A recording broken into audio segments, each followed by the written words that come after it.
Hi guys, today let's talk about topic clusters. There's a lot of talk about this in the SEO community and among bloggers such as you and I think some of the talk out there right now is just way over the top and people talk about it like it's this new superpower that just came out of the blue.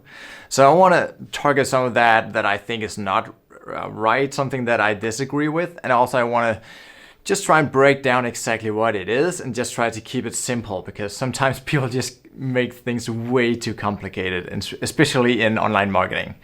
So first of all, what is a topic cluster? So a cluster basically just means a bunch of related stuff, right? And when we talk about content, to keep it very, very simple, it's actually just about writing a category of articles. So let's say you wrote 50 articles about coffee machines. That would be a topic cluster on a site about kitchen machines, for example. But many times people will talk about topic clusters like this structure where you either have like a circular structure, sometimes it's drawn like that, where you have this big media article that's super long, super in-depth of this killer keyword. Some people call it like a cornerstone article, or people might refer to it as a pillar post. So something that's pretty hard to rank for and where you expect to have a lot of traffic. So people will put this in the center and then create all these related articles around it, answering every question maybe around this problem of this product. And then they link all these articles to this major pillar post or cornerstone article. But a topic cluster doesn't need to have this structure where you build up everything around this super crazy post that you need all these links to in order to rank. Really just creating a category on your site with 20, 30, 40, 50 articles that are very related, and we'll get back to what that means and how related they should be. But just doing that is definitely a topic cluster. So you don't need this cornerstone or pillar post in the center. Other times people will visualize it as a pyramid or just a triangle where you have this meaty post at the top and you have all these other articles linking to it, sometimes in several layers. And you don't need to think about this as something as complicated as this, because that'll just many times cause more confusion, because people think you need to link around in a circle between these articles and then have these magic posts linked directly into this pillar post in order to utilize this topic cluster. So to break it down and keep it very, very simple, whenever you write a series of articles around very similar topics, like different questions you find around this coffee machine, that is a topic cluster. So now that we got that out of the question, I hear people talk about that you sort of need to create this topical map if you really want to rank in a niche. So they'll say something like you need to write an article about every specific question that people could have around this product. So let's keep it to coffee machines. That might mean that you need to write like 1,000 articles around coffee machines, answering why you want to buy it, how many volts does it take, and just everything there is to write. And I think that's just completely stupid, because I mean, why would you write like 500 or 1,000 articles if you know that most of these aren't even going to rank? But actually that's sometimes said to be part of the strategy. Like, even though you know it will not rank, it'll still add to this topical authority. And while there might be some truth to that, it's pretty hard to prove or disprove. And we've definitely seen some people here on YouTube also have great success with that. But of course you get some success if you write like 1,000 articles. I mean, you'll need like a whole army of people to write for you, or it'll take years or cost a ton of money. So I think that's just a stupid way to do it. I think it's much, much better to just find what you can that's underserved. If that's 20, 30 or 40 articles, that's great. I wouldn't go out and write a ton of articles that you know you're probably not gonna rank for just to raise this topical authority. I would much rather create 10 or 15 clusters and then have 20, 30 articles about each, and really just go for what I can that's underserved. So that's one piece of advice that I don't think is very helpful and that you don't need to listen to if you ask me. Another thing that I see people, I think, get wrong about these topical clusters is that sometimes people say that you want to do it in order to drive traffic from these related posts to this pillar or cornerstone article that's maybe a product review or something where you can have a lot of really good affiliate links.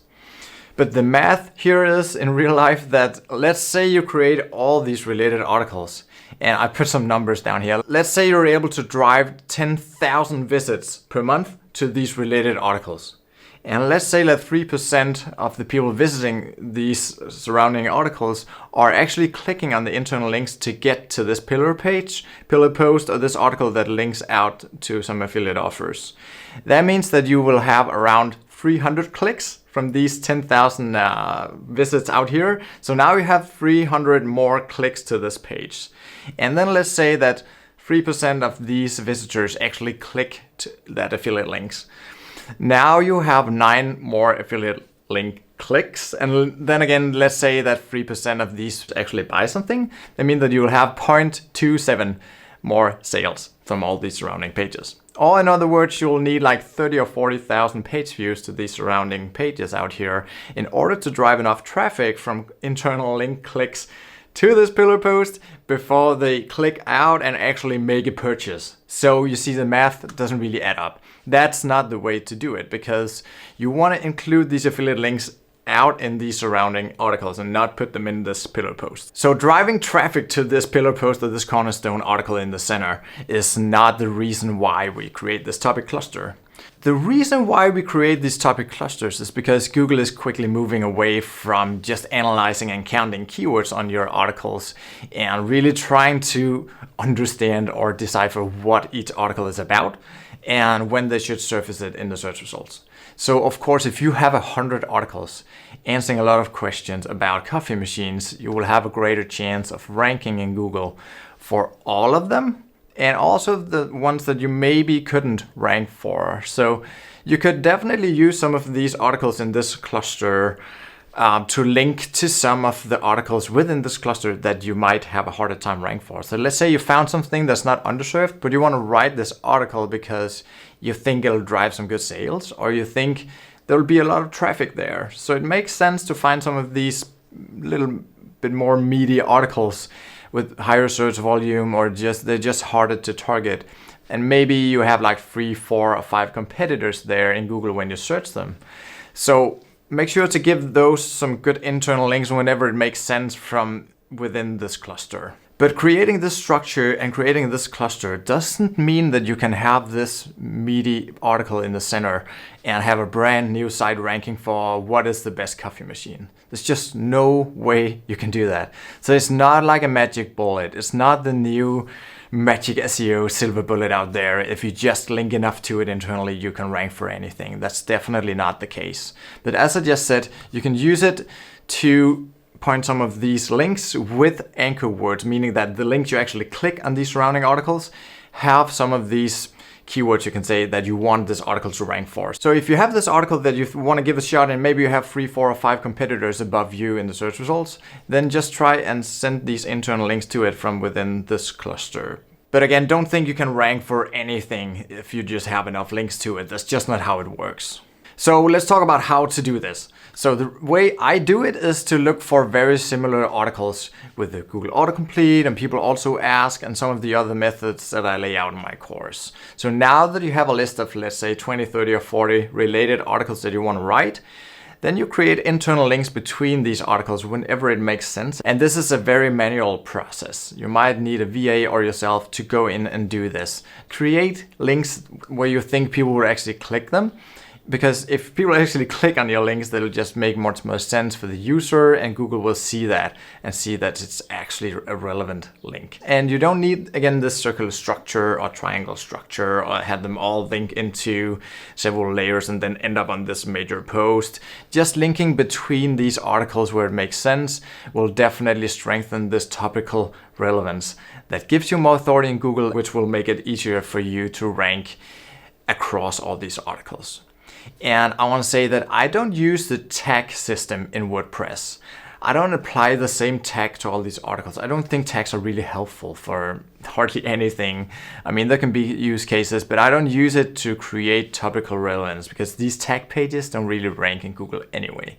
And it just creates a lot of extra URLs on your site that you don't really need Google to index. And now with all these indexing issues in Google, it turns out that Google many times will turn away from indexing your site because they might think that they will sort of exhaust the computing power on the server by crawling deep into the site, which is pretty stupid if you ask me. I mean, if there's one visitor you want to trump everything else on your site, is Google. You never want Google to go away, you just want them to crawl it. So again, this means that we don't want a lot of extra URLs on our site. We don't want like 100 tag pages that Google will just end up there and then stop crawling, and then they might not get to the good URLs and actually get them in the index.